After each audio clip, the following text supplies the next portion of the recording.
চৌঠা মে গণনা, 2 মেদিনীপুরে গণনায় কোনো অস্থায়ী কর্মী নয় এমনই নির্দেশ কমিশনের। গণনা কেন্দ্রে কোনো অস্থায়ী কর্মীকে রাখা যাবে না। পূর্ব এবং পশ্চিম মেদিনীপুরে গণনা নিয়ে এমনই নির্দেশ নির্বাচন কমিশনের। 2 মেদিনীপুরে গণনায় কোনো অস্থায়ী কর্মী নয় এমনই নির্দেশ দেওয়া হয়েছে নির্বাচন কমিশনের তরফ থেকে। গণনা কেন্দ্রে কোনো অস্থায়ী কর্মীকে রাখা যাবে না। পূর্ব এবং পশ্চিম মেদিনীপুরে গণনা নিয়ে এমনই নির্দেশ দেওয়া হলো নির্বাচন কমিশনের তরফ থেকে। রুমা পাল আমাদের প্রতিনিধি রয়েছেন আমাদের সঙ্গে টেলিফোন লাইনে। রুমাদি,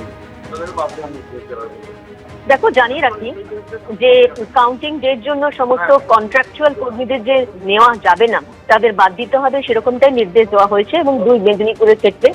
এবং সেক্ষেত্রে জানিয়ে রাখি যে একটা অভিযোগ করা হয়েছিল শুভেন্দু অধিকারীর তরফ থেকে, বিরোধী দলনেতা।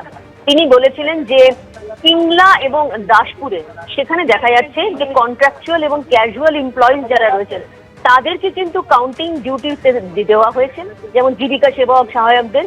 সেক্ষেত্রে কিন্তু নির্বাচন কমিশনে কমপ্লেন করেছিলেন, নালিশ জানিয়েছিলেন।